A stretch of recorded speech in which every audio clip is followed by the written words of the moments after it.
Quando as pessoas começaram a se multiplicar sobre a face da terra e tiveram filhas, os filhos de Deus viram que as filhas dos homens eram bonitas e tomaram para si mulheres, aquelas que entre todas mais lhes agradaram.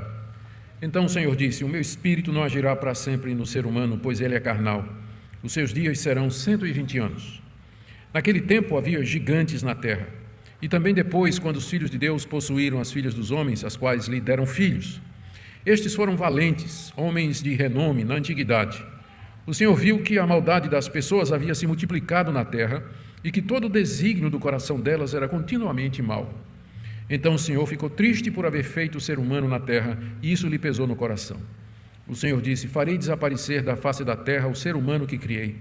Destruirei não apenas as pessoas, mas também os animais, os seres que rastejam e as aves dos céus, porque estou triste por havê-los feito. Porém, Noé encontrou favor aos olhos do Senhor.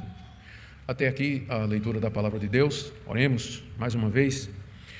Pai amado, diante da Tua palavra, nós pedimos iluminação do Teu Espírito, diante desse texto difícil de compreensão, mas que também nos traz verdades sombrias a respeito da natureza humana e também verdades esclarecedoras a respeito da Tua justiça e da Tua santidade. Nós oramos que a exposição da Tua palavra nos traga luz, esperança, conforto, correção, ensino, tudo de acordo com a necessidade. É o que pedimos em nome de Jesus. Amém. Amém. Queridos, o tema do capítulo 6 do livro de Gênesis que nós estamos estudando é a apavorante decisão de Deus de fazer desaparecer da face da terra o homem que Ele havia criado com tanto amor, com tanto cuidado. E essa decisão formidável, ela foi tomada por causa do avanço do pecado na raça humana, depois que o primeiro casal pecou e foi expulso do jardim. A iniquidade, o pecado, a corrupção dos filhos de Adão e Eva só fazia aumentar. E chegou a um ponto em que não havia mais distinção entre aquela linhagem da mulher, a linhagem santa, a linhagem de Deus, e a linhagem de Caim, chamada linhagem do homem e que a gente tem chamado também a descendência da serpente. Essas duas linhagens que tinham se bifurcado depois da morte de Abel por Caim, elas haviam se multiplicado e haviam se desenvolvido. A linhagem de Sete, que tomou o lugar de Abel, formou uma cultura ali na região do Éden. Já a descendência de Caim foi para a região de Nod, onde Caim edificou uma cidade e a chamou de Enoque, o nome do seu filho. E ali duas culturas diferentes nasceram e se desenvolveram. A civilização setita dos descendentes de Sete, esse é o nome que nós vamos usar a partir de agora, a civilização setita era marcada pelo culto a Deus, pela guarda do sábado, pelos sacrifícios ao Deus verdadeiro, por pregadores como Enos, como Enoque e Noé, pelo casamento monogâmico e pela santidade de vida. Mas já a civilização dos cainitas era marcada pela poligamia, pela violência, pela crueldade. Eles haviam rejeitado a Deus e provavelmente já estavam adorando deuses criados à sua própria imaginação. Com a multiplicação do número de pessoas, à medida que o gênero humano se multiplicava sobre a face da terra, elas passaram a ocupar a terra conhecida e as duas civilizações passaram a se relacionar entre si. No comércio, em tratados de paz, limitação de territórios, estabelecimento de limites, troca de conhecimento e tecnologia, contudo, os limites religiosos, morais e éticos haviam sido muito bem preservados porque eram claros e distintos. A linhagem dos setitas era uma linhagem religiosa, onde havia o verdadeiro conhecimento de Deus. Era a linhagem da descendência da mulher, que tinha a promessa da chegada daquele que haveria de esmagar a cabeça da serpente. A linhagem de Caim era a linhagem que se afastou de Deus, que foi expulsa lá da região do Éden, é onde apareceu o primeiro casamento que não era mais monogâmico, a poligamia surge lá, a violência e a arrogância. Então, as duas culturas eram distintas em termos éticos, religiosos e morais. Mas isso haveria de mudar. E é exatamente esse o ponto aqui de Gênesis capítulo 6, que aquela bifurcação ética, moral e religiosa, ela agora é distinta, ela agora é extinta, ela agora se acaba trazendo sincretismo e a corrupção do verdadeiro conhecimento de Deus. O nosso texto tem pelo menos 3 partes que eu queria ver aqui com vocês, e nós vamos seguir na sequência em que a história nos é narrada. Primeiro, Moisés nos relata como as descendências de Sete e de Caim se misturaram depois de séculos de separação. Lemos aí no verso 1 e no verso 2, quando as pessoas começaram a se multiplicar sobre a face da terra e tiveram filhas, os filhos de Deus viram que as filhas dos homens eram bonitas e tomaram para si mulheres, aquelas que entre todas mais lhe agradaram. Moisés aqui chama a atenção para o fato do nascimento de mulheres quando a humanidade se multiplicou na terra. Isso parece dizer o óbvio, mas é que as mulheres serão as principais protagonistas no que vai acontecer em seguida, como foram também lá no Jardim do Éden. As filhas dos homens, diz aqui Moisés, elas eram bonitas, início do verso 2. Isso é, quando fala aqui as filhas dos homens, está se referindo às mulheres da linhagem de Caim, a descendência da serpente. Elas eram muito bonitas, formosas, belas, talvez porque se enfeitavam, se vestiam de maneira sensual e provocativa, talvez eram licenciosas, atrevidas, fáceis, e foi isso que foi percebido pelos filhos de Deus, como diz aqui o verso 2, os filhos de Deus viram que elas eram bonitas. Os filhos de Deus aqui são os setitas, são aqueles da linhagem de Sete, que descendem da mulher e a quem foram feitas as promessas. Eles são chamados de filhos de Deus porque eles foram adotados por Deus. Era a linhagem da esperança.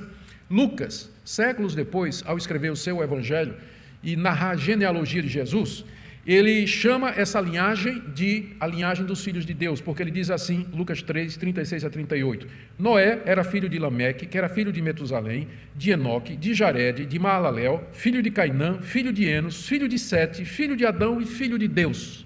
Então, ele estabelece uma linhagem direta entre os filhos de Sete e o próprio Deus, por isso que aqui eles são chamados de filhos de Deus.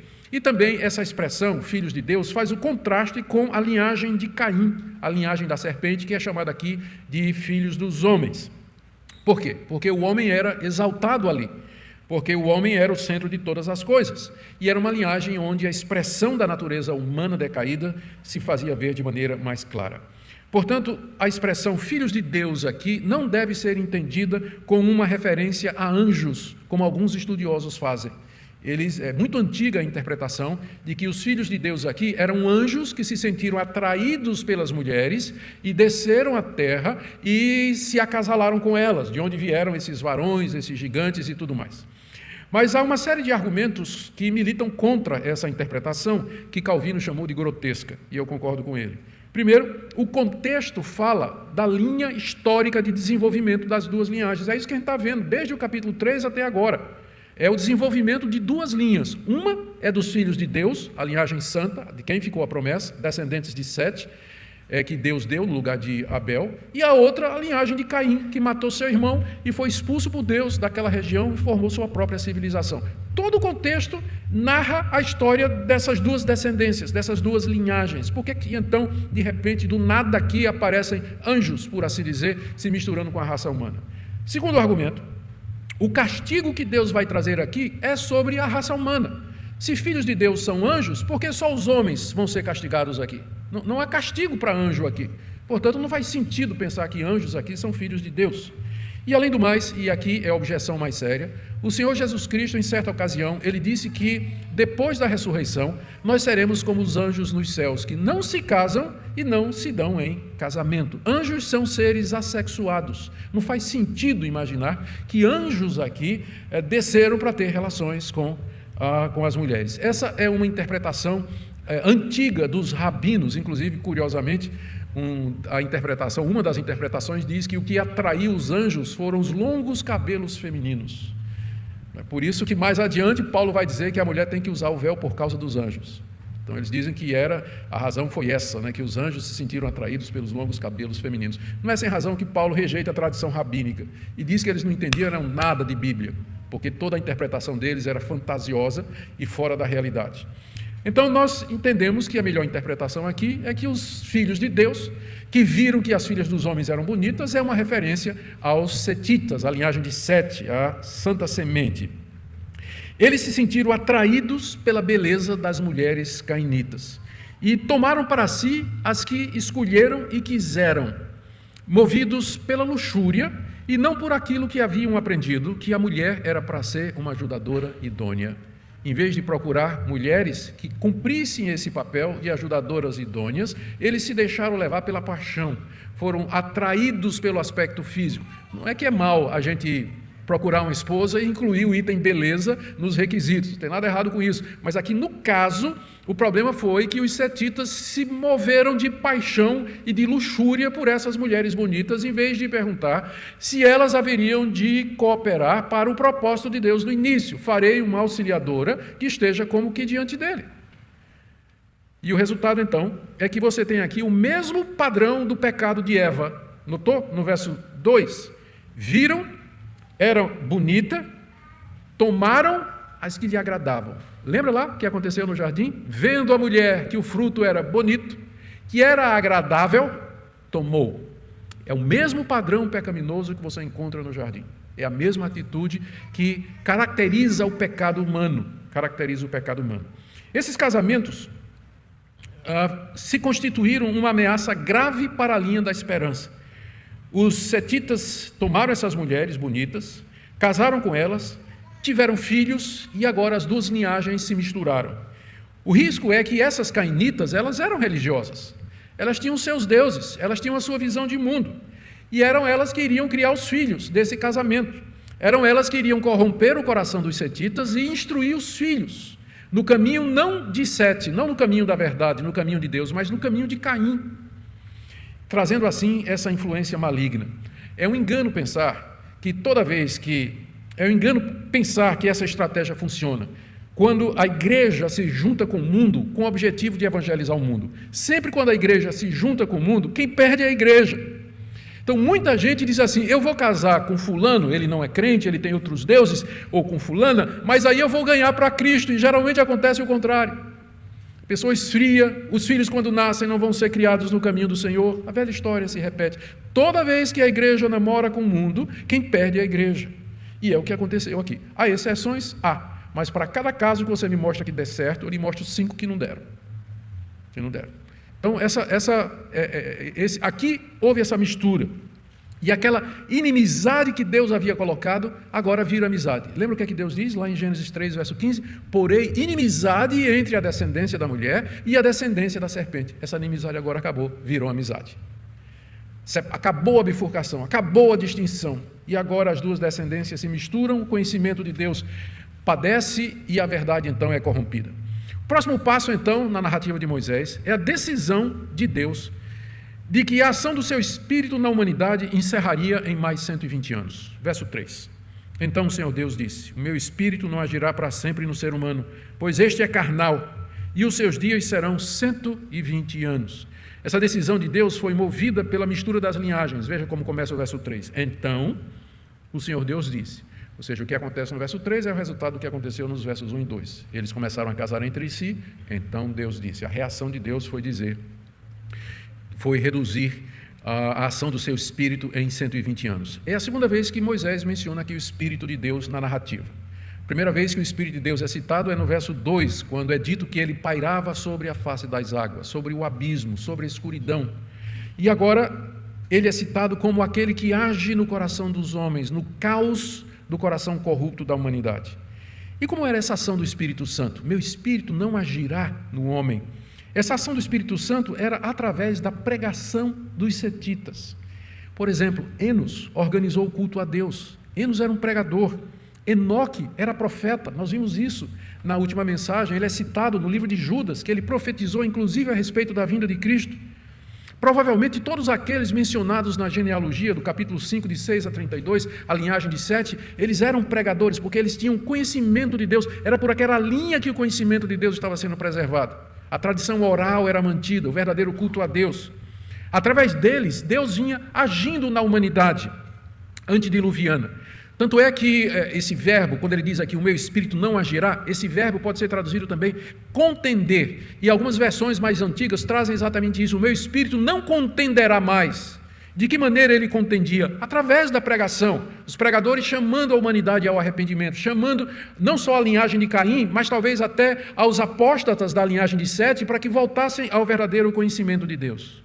Mas agora isso haveria de terminar em 120 anos. Deus disse, o meu Espírito não vai mais contender, não vai mais agir no homem, mas os seus dias serão 120 anos. Porque apesar de toda essa contenda do Espírito Santo com o coração corrompido da humanidade, o resultado era que a iniquidade aumentava cada vez mais. estava aumentando cada vez mais. E agora isso, não é?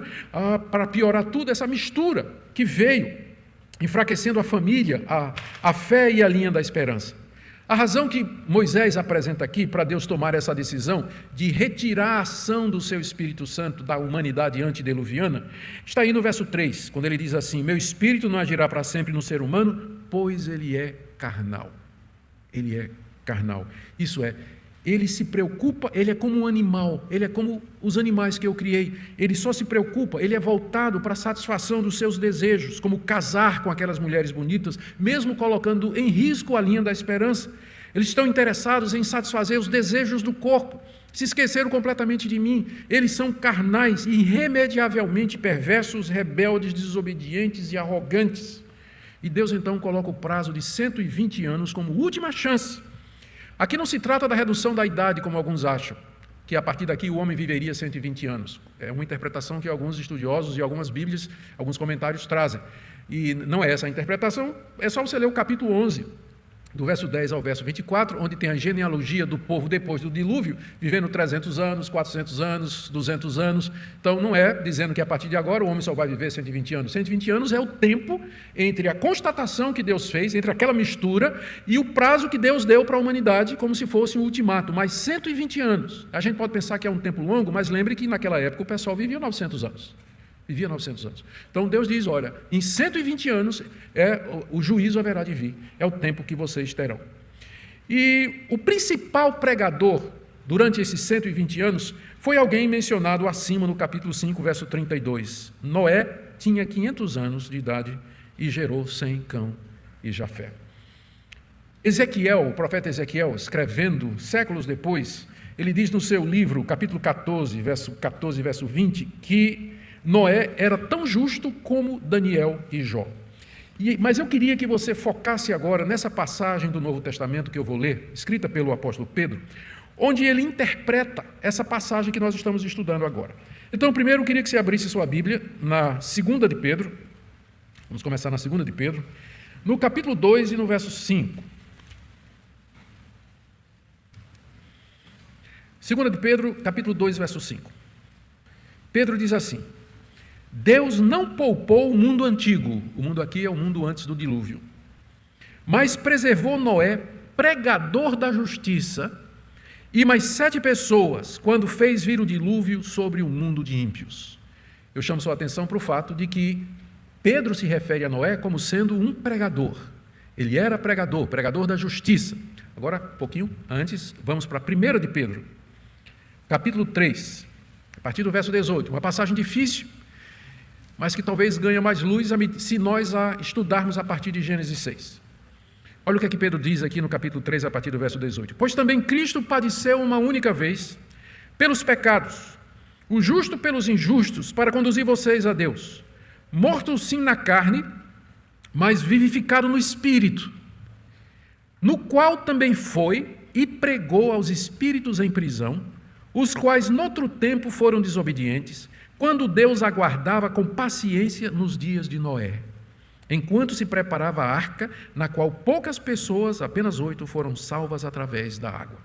Essa passagem é complicada, tem muitas interpretações, a interpretação mais aceita, menos complicada, é essa daqui, que Cristo, pelo Espírito Santo, ele ministrou à geração dos antediluvianos, que eram espíritos em prisão, eram desobedientes, através de Noé, que era o pregador da justiça.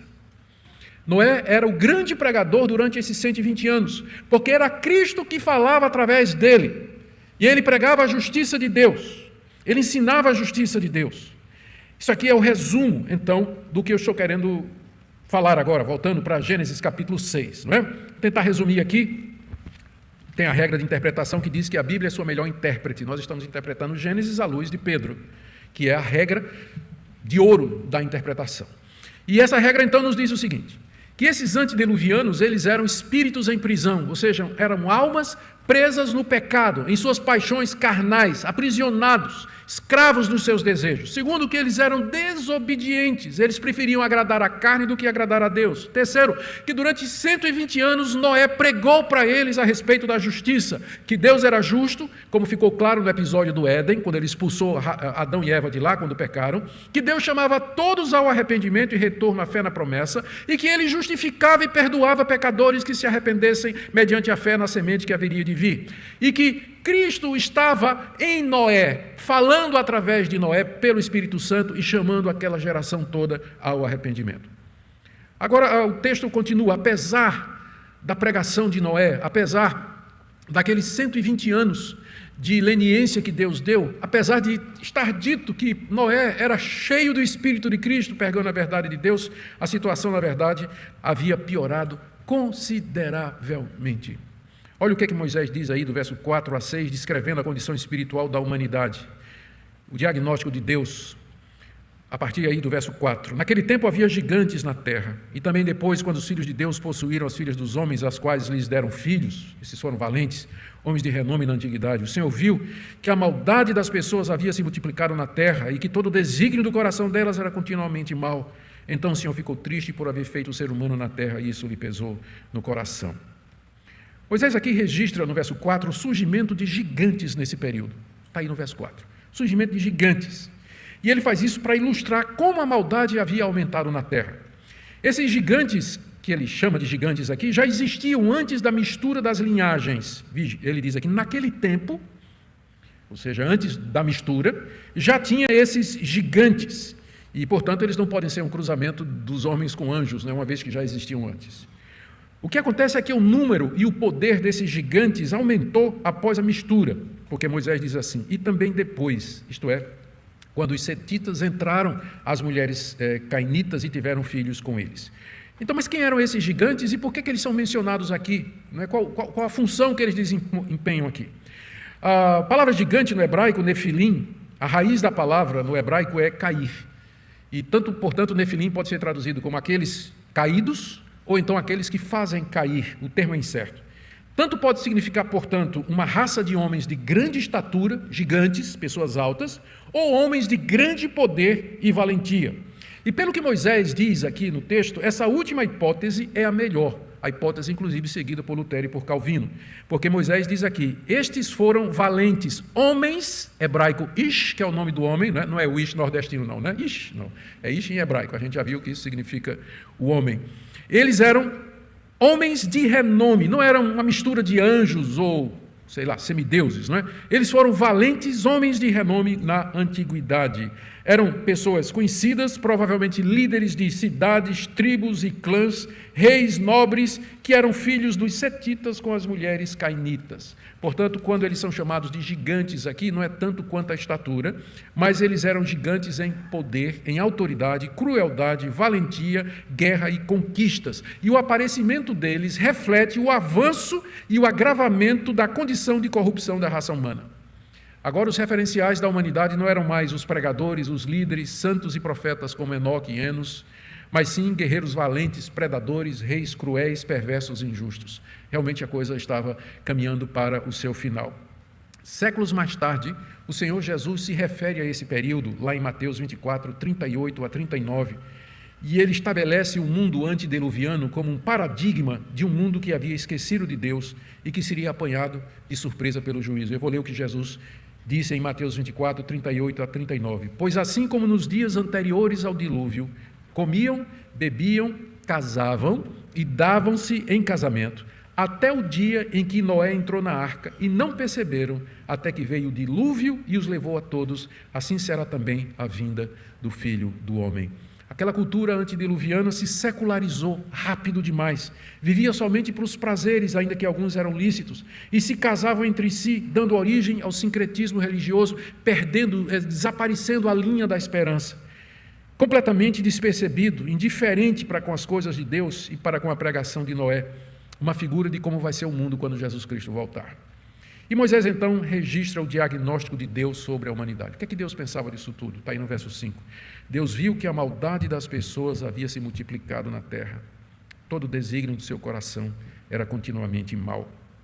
A maldade das pessoas havia crescido exponencialmente. Antes, a corrupção estava centrada na civilização cainita, mas agora a própria linhagem santa havia se corrompido através daqueles casamentos. A corrupção agora alcançou o nível máximo. Veja como Moisés diz aqui, que todos os desígnios do coração, isso é, todos os propósitos, intenções, vontade, pensamentos, desejos eram maus. Estavam sempre pensando em fazer coisas erradas, sempre. Viviam para a busca do prazer, como Eva, eram desobedientes, como Adão, eram invejosos e assassinos, como Caim, eram imorais, polígamos e violentos, como Lameque, eram cruéis e opressores, como os gigantes, que eram seus heróis.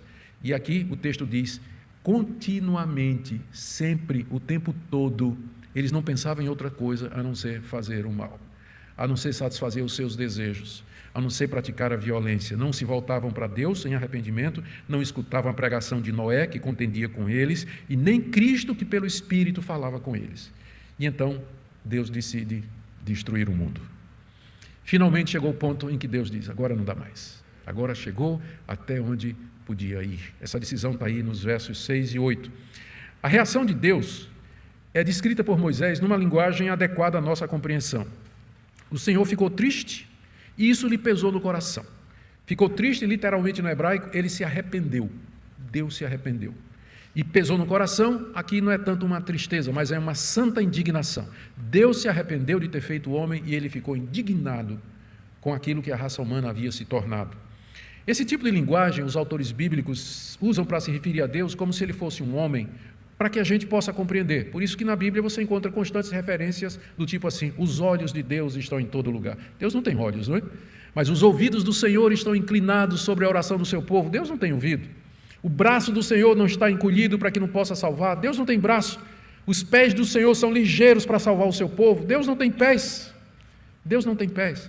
É uma maneira de falar que os autores bíblicos usam para tentar nos comunicar aquilo que Deus é e aquilo que Deus faz numa linguagem que a gente entende e que faz parte da nossa experiência. Da mesma forma, os autores bíblicos atribuem a Deus os sentimentos que nós temos e as experiências que nós temos. Deus se indignou, Deus se irou, Deus zombou, Deus escarneceu, Deus riu e Deus se arrependeu. É claro que não quer dizer que Deus se arrepende como nós nos arrependemos. A gente se arrepende quando a gente adquire um conhecimento novo ou quando a gente percebe que fez alguma coisa errada.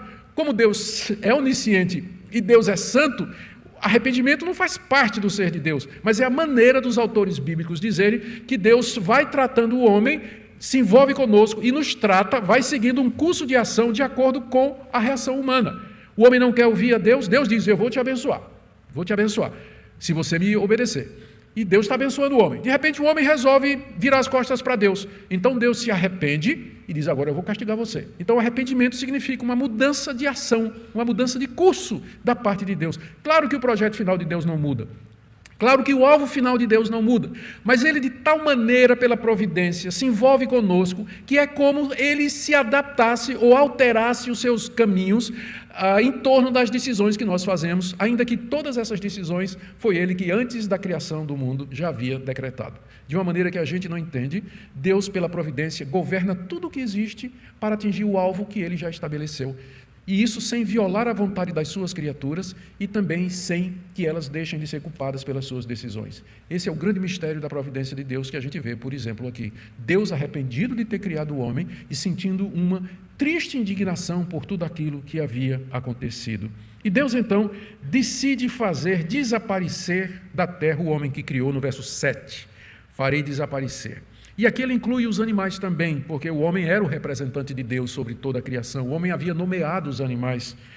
Toda a criação havia sido maculada agora pelo pecado do homem, e Deus agora resolve acabar com toda a sua criação. A causa, final do verso 7, estou triste ou estou arrependido de havê-los feito. Deus estava, de fato, triste, arrependido, indignado de ter feito o que ele fez, por causa do pecado do homem. Algumas observações importantes e necessárias aqui, antes de nós partirmos mais para o final. Primeiro, nada disso aqui significa que os planos de Deus foram frustrados, que o projeto deu errado, que Deus calculou mal, que ele apostou no homem e perdeu, e que agora estava convencido de que havia cometido um erro. Deus estava genuinamente indignado com o que acontecera. A sua natureza santa não suporta o pecado, seu propósito original era uma raça santa, e sua justiça clama por retribuição. E nesse estágio do plano eterno de Deus, o ponto é recomeçar com uma única família de alguém justo, e essa pessoa é Noé. E esse é o último ponto aqui que Moisés nos narra no verso 8. Porém, Noé encontrou favor aos olhos de Deus. Esse porém introduz um raio de esperança. Esse porém introduz a certeza de que Deus, apesar de destruir a raça humana, ele não desistiu do seu propósito. O seu alvo final não mudou. Seu propósito final continua o mesmo. O porém aqui mostra a graça de Deus e a misericórdia de Deus, porque introduz a sua ação e intervenção num mundo que já havia se deteriorado, numa humanidade que estava irremediavelmente perdida. Aqui, o porém distingue Noé do restante da humanidade, inclusive dos próprios setitas que já haviam se corrompido. Noé não era como os outros. A causa não é nada em Noé, mas o texto diz com muita clareza que ele encontrou favor diante de Deus, encontrou graça, benevolência da parte de Deus. Deus havia elegido Noé soberanamente e o preservado no meio de toda aquela geração corrompida. Deus lhe concedeu fé nas promessas, Deus atuava nele pelo Espírito Santo, Deus fez dele um pregador da justiça e Deus decidiu poupá-lo e sua família e deles começar de novo. O que Moisés queria ensinar aos israelitas, chegando já ao final? O que nós podemos aprender aqui? Eu tenho 5 ou 6 pontos aqui para terminar. Primeiro, lembra do cenário. Moisés pregando para os israelitas, às margens do rio Jordão, nas campinas de Moabe, em frente a Jericó, perto de atravessar o rio e conquistar aquela terra que ele havia prometido, através de Josué. 40 anos haviam se passado. Os israelitas tinham passado 400 anos no Egito, tinham aprendido tudo errado. A terra para onde eles iam era habitada por gente que tinha uma visão completamente errada sobre Deus, sobre o homem, sobre a realidade, sobre redenção.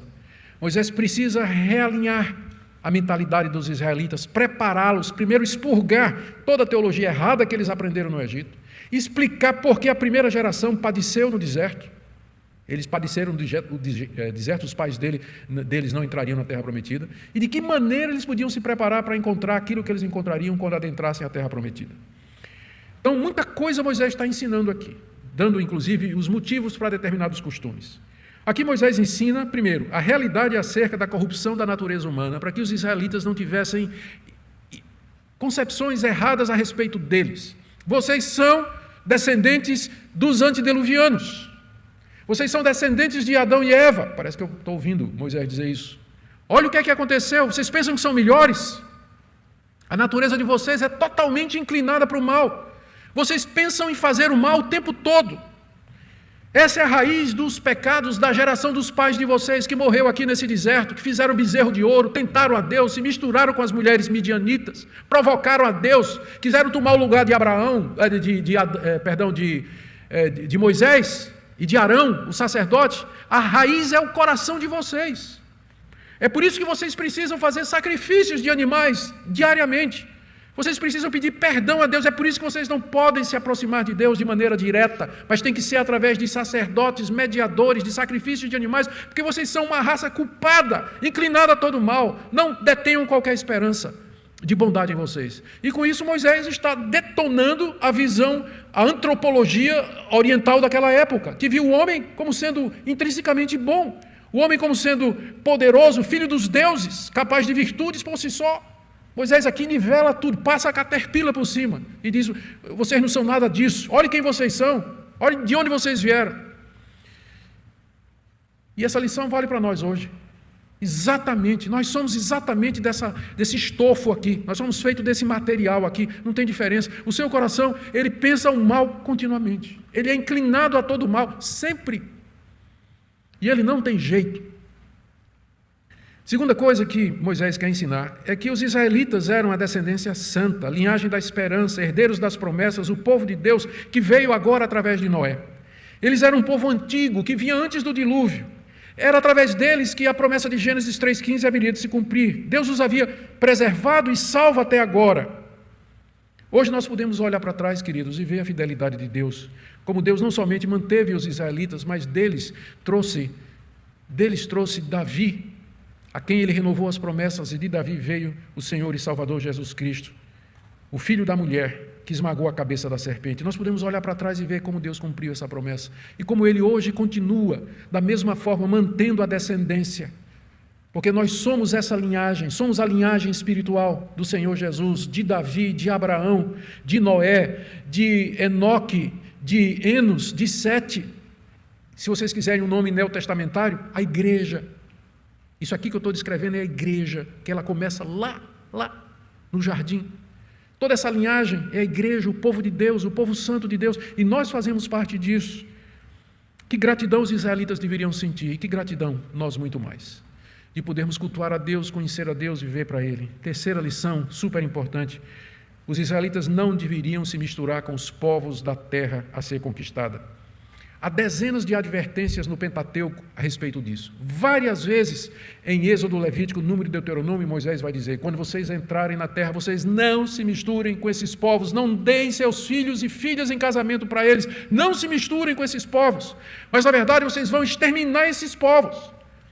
Por isso que às vezes parece duro para nós, né? Deus deu ordem para os israelitas acabarem com aqueles povos, mas tinha uma razão para isso.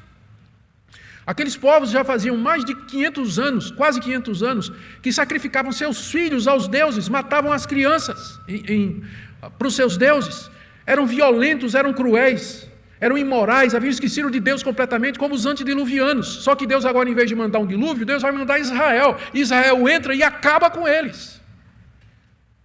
Deus dizendo: não se misturem com esses povos, porque se misturar, vocês vão corromper a santa semente, exatamente como aconteceu com os antediluvianos. As mulheres deles eram filhas de deuses estranhos, fariam vocês se desviar do Senhor e ensinariam seus filhos no caminho de Baal e não no caminho de Yahvé. Lembre que seus pais caíram nisso durante os 40 anos no deserto, foi um dos pecados da primeira geração. Eles se misturaram com as mulheres lá durante os 40 anos e o resultado foi terrível. Esse foi o pecado dos setitas, dos antediluvianos, e serve de advertência para nós hoje. Nós estamos no mundo, não estou dizendo que a gente não pode ter comunhão com pessoas que não creem no mesmo Deus. Aliás, é impossível. A Bíblia não ensina que a gente deve viver como monge. Teve gente que pensou assim. Mosteiros surgiram por conta dessa ideia. Nós estamos no mundo, mas nós não somos do mundo. Nós podemos nos relacionar em vários termos, mas existe alguma coisa que nos distingue. Existe uma inimizade que foi colocada, que deve ser preservada no bom sentido. Quando eu falo inimizade, é uma separação que deve ser mantida. Qualquer relacionamento que venha ameaçar a minha fé, que venha corromper o conhecimento de Deus, que venha prejudicar a continuação da igreja de Deus, eu devia pensar antes de casar com alguém, porque eu acho bonito ou bonita, mas aquela pessoa não vai ser um auxiliador idônea e não vai ser um protetor e um sacerdote no lar. Cuidados que precisam ser mantidos até o dia de hoje. Serve de advertência para nós. 4. Moisés quer ensinar para eles a importância de ouvirem a palavra de Deus. Deus havia usado Enos, Enoque, Noé e outros pregadores da antiguidade. E Moisés agora era o grande pregador que Deus tinha levantado para eles. Se você ler Deuteronômio, você vai ver que Deuteronômio é a coleção dos sermões de Moisés ali nas campinas de Moabe. Vários discursos de Moisés. Eles precisavam crer em Moisés. E Deus continua a usar pregadores hoje. Deus, quando quer abençoar um povo, levanta pregadores, gente que expõe a palavra, ensina a palavra em verdade, que ensina o evangelho sem compromisso. Por último, Deus é gracioso e bondoso, mas a sua paciência tem limites. Ele haveria de destruir a raça humana no dilúvio, mais tarde vai destruir Sodoma e Gomorra, depois ele vai destruir os cananeus que habitavam na terra. Os israelitas deveriam se cuidar, porque Deus era o mesmo. Por isso Moisés escreveu maldições na lei que viriam caso eles fossem obstinados. Queridos, não provoquemos a indignação do nosso Deus através de uma vida licenciosa, uma vida em pecado, uma vida que usa a graça como desculpa, uma vida de indiferença, impiedade e incredulidade. E por último, louvado seja Deus, porque por sua graça soberana, Ele mandou seu Filho, descendente da mulher, para que triunfasse sobre todo o mal, para que um dia nós possamos, junto com nosso Senhor e Salvador Jesus, habitar na terra prometida para todo sempre. Próxima mensagem, se Deus permitir, nós iremos ver então essa catástrofe mundial em que Deus fez desaparecer a humanidade da face da terra, que é o dilúvio. Que Deus nos guarde, Deus nos preserve.